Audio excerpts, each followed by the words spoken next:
Good day. Welcome to BDTV, episode 5 of Story Timin and Rhymin, all the way from Black Diamon. I hope everyone's had a good new year so far. We had quite a bit of a tumultuous start through the rest of the world, but hopefully it's going to be a good year. Episode 2 with the Devonshire Bay got quite a bit of attention, and a couple of viewers asked me if I didn't grow up in Devonshire Bay, where did I grow up? Well, I'm a Smiths Parish boy. More specifically, I grew up mostly on Zul's Park. I also grew up a little bit in Martha's Vineyard, which was my grandparents' property. Now, there's a lot of backstory to all of that, and you know how it came about to have such a beautiful piece of land in Smiths Parish. But anyway, let me show you here. This house right here belongs to Gilbert Amaral now, but that's the house I mainly grew up in. My father built that house when I was about 2 or 3 years old, but I didn't move into that house until I was 7. This little house right here, which is not a little house anymore, I heard it's a big apartment building, belongs to George Amara, but that was a little cottage, little 2-bedroom cottage. I was in that house until I was 7 years old, and then we moved into the house on Zul's Park, which was called Ponderosa. Now, how it came about that my grandfather ended up owning this piece of land right here, Martha's Vineyard, and his nephew, Arnold Lindo, these are Devonshire boys. Arnold Lindo owned this piece of property right here. And then later on in time, my mother and my grandfather bought this little piece of property right here, this little triangle, and that's where my cousin Douglas Mello lives now. Now, what it was is these Portuguese, they all kind of knew each other, and they all, socialized with each other. But during the war, the Madeiras was up in Southampton, up by Port Royal and Franks Bay. They were all farming up in there. As I told you in episode 2, my grandfather was a dairyman, but he was down in the Devonshire area, and the Tavarses were in Smiths. Now, my grandfather met my grandmother, and he ended up taking up the dairy farm in Spittle Pond. So, funny enough, both my grandfathers joined the army at the same time, and they both served down St. George's. Now, they didn't see no combat. They were Portuguese. They're not going to Europe to go fight for the Queen. So, Army just said, look, you boys do what you do best. Farm. So my grandfather, Jerry Munnis, his brother, Noah Munnis, and my other grandfather, Tony Medeiros, they all worked together farming down St. George's. That's how I know a lot of the St. David Islanders, like Ira Pitcher and Claxton Pitcher and all those guys all worked with my grandfather and his brother. And for a short time, they lived in the barracks down by our A Club. Now, my parents were little children then, so they kind of knew each other, but they didn't really socialize with each other after the war. So what my grandfather and his brother did, they took their money from the army and they started buying up property in Smiths.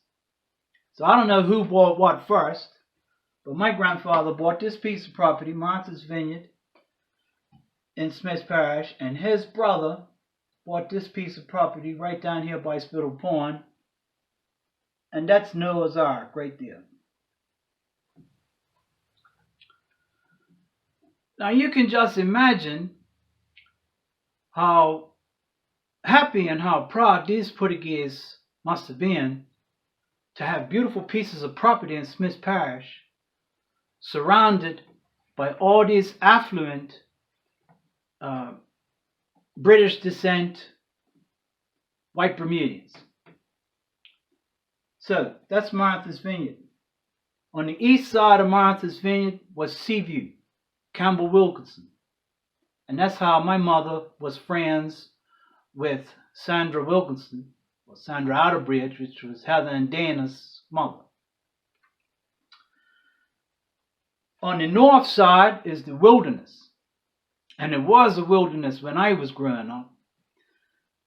And that was Earl Outerbridge. That's Michael Corrado's grandfather. Michael still lives on part of that property. And then to the northwest was Rockmore. That was Sir Howard Trott. And most of my life, my uncle Johnny Tavares worked for Sir Howard Trott. He ran the dairy for a while until the dairy was done. But then he still farmed all that land right down here that Malcolm Teixeira bought and that John Deutsch used to use for the horses. My cousin Joe Tavares still farms that piece of land right there alongside St. Mark's Church. So all my life, a Tavares has farmed that piece of land. Then to the south,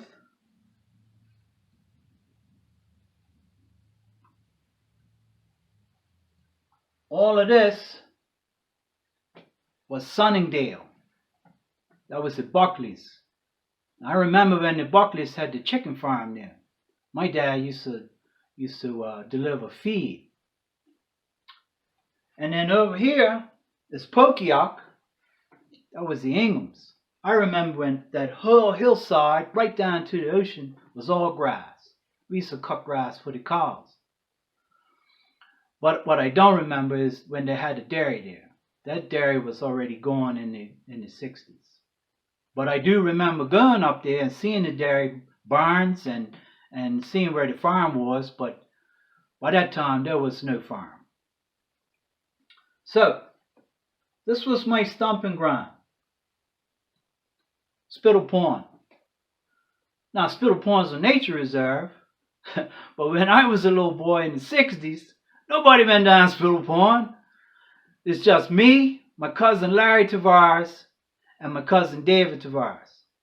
We used to go down there, and the Portuguese workmen used to be doing the dairy farm, but then they go cut grass and cut cattle corn for the cows. And we boys would be just playing around in the wagon with the horse, and we used to catch crabs and take the pinchers off the crabs and make them race in the back of the wagon.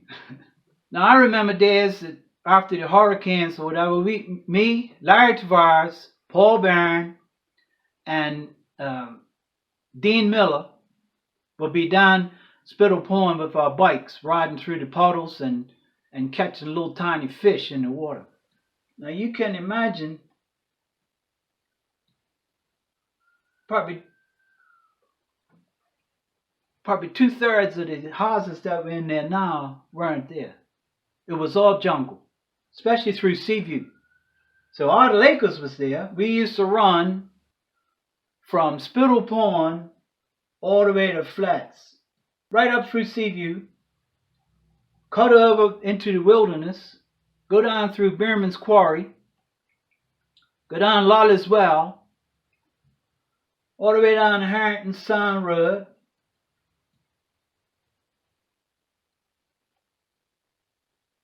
and then we come out to where the little marina was at Palmetto Bay. So back in those days, we didn't have no cell phones, and we used to run everywhere.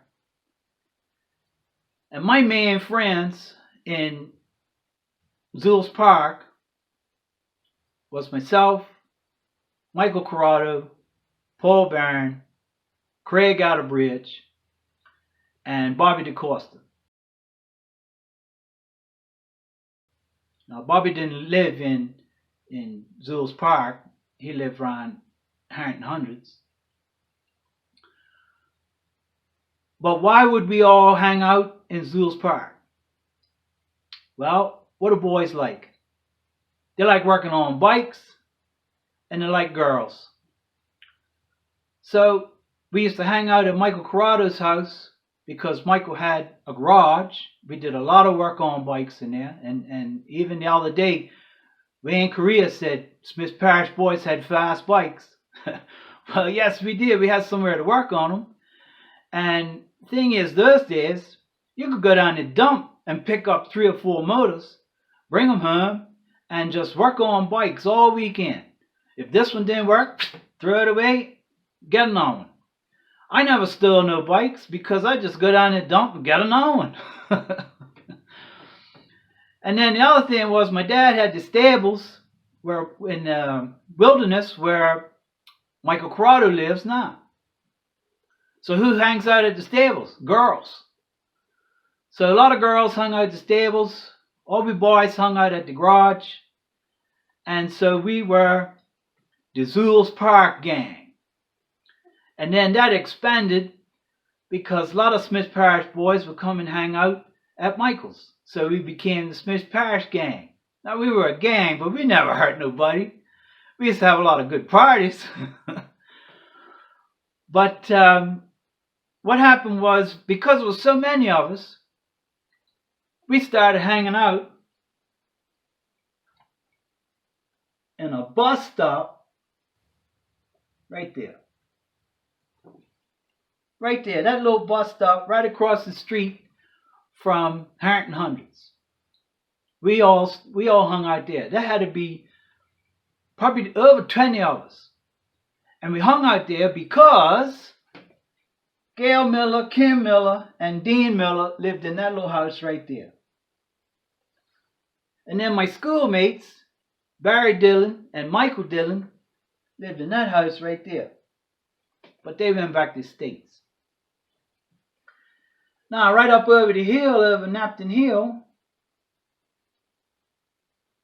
right up over here, was Katie Cook. Katie Cook was an equestrian. Katie Cook's been my friend since I was about 6 or 7 years old. I used to go to Katie Cook's house when she lived on LaFan Street. And then she moved up Napton Hill, and she started hanging out at my dad's stables. Now, the whole thing was, as we got older, we used to go from Spittle Pond all the way over the flats.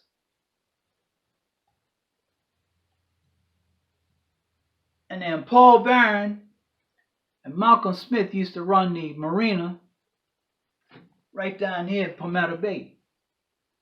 We guys met Bay City Rollers there once. And of course, you know, the girls used to hang out there too. And we're talking about Shelby Haywood, Karen Bull, Gail Miller again. All we kids used to hang out down there and the bus stop down by Spittle Pond. So then, what we do?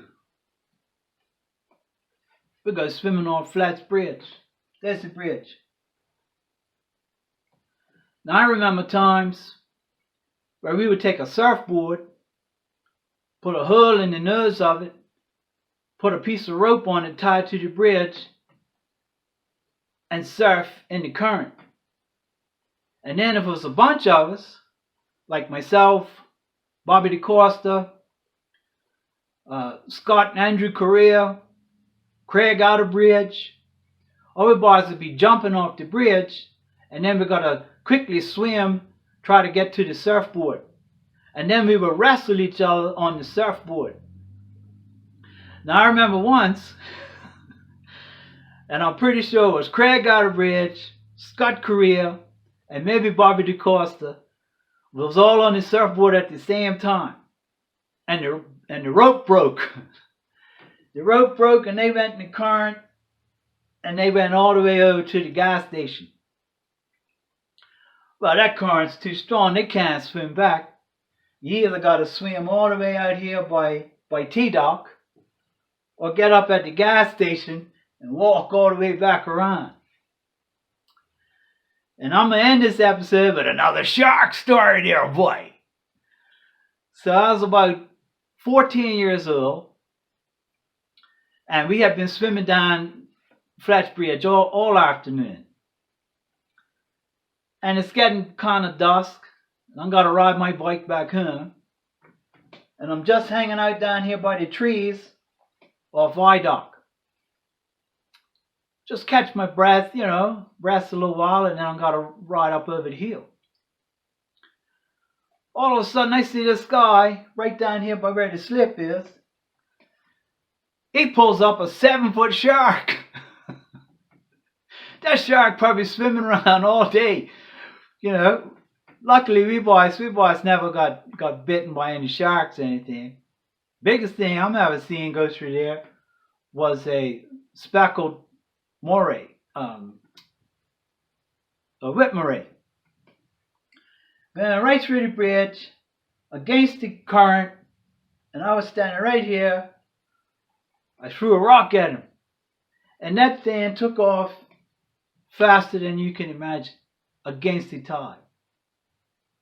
Anyway, these are beautiful memories of Bermuda back in the 60s and 70s. Anyway, I hope you all enjoyed this episode of Story Timin and Rhymin, all the way from Black Diamon. Take care, stay safe, and stay tuned for the next episode. Bye.